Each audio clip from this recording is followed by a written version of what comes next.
दुनिया के नक्शे पर कुछ संघर्ष ऐसे होते हैं जो सीमाओं तक सीमित नहीं रहते। वे धीरे धीरे पूरी दुनिया की दिशा बदल देते हैं। आज ईरान, इजराइल और अमेरिका के बीच जो तनाव बन रहा है वो सिर्फ एक क्षेत्रीय टकराव नहीं है।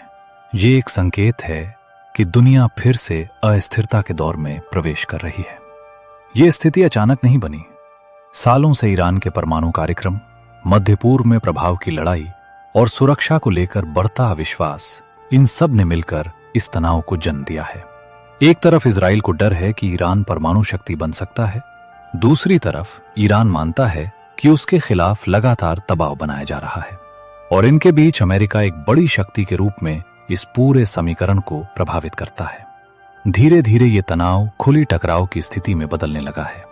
हवाई हमले, मिसाइल स्ट्राइक, ड्रोन अटैक और साइबर हमले, युद्ध का स्वरूप अब पहले जैसा नहीं रहा। ये सिर्फ सैनिकों के बीच नहीं, तकनीक और रणनीति के बीच भी लड़ा जा रहा है, और यही इसे और खतरनाक बनाता है, क्योंकि जब युद्ध तकनीक से जुड़ जाता है तो उसकी सीमा तय करना मुश्किल हो जाता है। अब सवाल यह है, इसका असर सिर्फ इन देशों तक रहेगा? जवाब है नहीं, इसका असर पूरी दुनिया पर पड़ेगा। सबसे पहला असर तेल और ऊर्जा पर।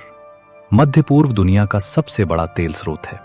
अगर यहां अस्थिरता बढ़ती है तो तेल की आपूर्ति प्रभावित होती है, और जब तेल महंगा होता है तो उसका असर हर देश, हर घर और हर जेब पर पड़ता है।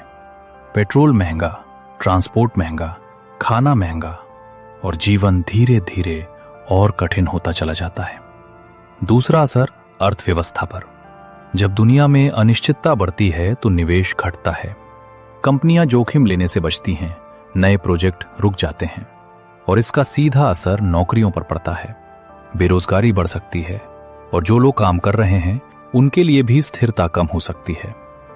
तीसरा असर सुरक्षा और भय का माहौल। जब लगातार युद्ध की खबरें आती हैं तो ये सिर्फ समाचार नहीं रहता, ये मानसिक स्थिति बन जाती है।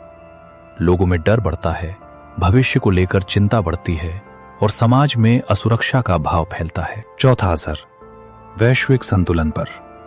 अगर ये संघर्ष और बढ़ता है तो दूसरे देश भी इसमें शामिल हो सकते हैं। छोटे छोटे गुट बड़े टकराव का हिस्सा बन सकते हैं, और तब ये स्थिति एक बड़े वैश्विक संकट में बदल सकती है। इतिहास हमें सिखाता है कि बड़े युद्ध अचानक नहीं होते, वे धीरे धीरे बनते हैं। तनाव बढ़ता है और एक समय ऐसा आता है जब हालात नियंत्रण से बाहर हो जाते हैं।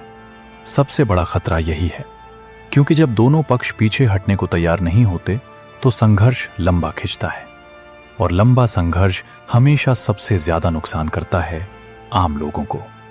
जो लोग युद्ध का हिस्सा नहीं होते वही सबसे ज्यादा प्रभावित होते हैं। घर टूटते हैं, रिश्ते बिखरते हैं, और जिंदगियां बदल जाती हैं। अब सवाल यह है, क्या इसका कोई समाधान है? विशेषज्ञ मानते हैं कि हर युद्ध का अंत बातचीत से ही होता है, लेकिन समस्या यह है, जब अहंकार और शक्ति का खेल संवाद से बड़ा हो जाता है तो समाधान दूर हो जाता है। आज की दुनिया में तकनीक ने हमें जोड़ दिया है, लेकिन सोच अब भी बटी हुई है, और यही सबसे बड़ा विरोधाभास है। यह संघर्ष हमें एक गहरी सच्चाई दिखाता है कि विकास और प्रगति के बावजूद मानवता अब भी संघर्ष से पूरी तरह मुक्त नहीं हो पाई है। और शायद सबसे महत्वपूर्ण सवाल यही है, क्या हम इतिहास से सीखेंगे या फिर उसी रास्ते पर चलते रहेंगे जो हमें बार बार टकराव की ओर ले जाता है? अगर ये स्थिति ऐसे ही आगे बढ़ती रही तो इसका असर हर उस व्यक्ति पर पड़ेगा जो इस युद्ध से हजारों किलोमीटर दूर बैठा है, क्योंकि आज की दुनिया में कोई भी देश अकेला नहीं है। हम सभी एक ही सिस्टम का हिस्सा हैं, और जब सिस्टम हिलता है तो असर हर जगह दिखाई देता है। अगर ये आवाज आपको सोचने पर मजबूर कर रही है तो इस वीडियो को लाइक करें, और ऐसे ही समझ बढ़ाने वाले कंटेंट के लिए चैनल को सब्सक्राइब करें, क्योंकि समझ ही भविष्य को सुरक्षित बनाने का पहला कदम है।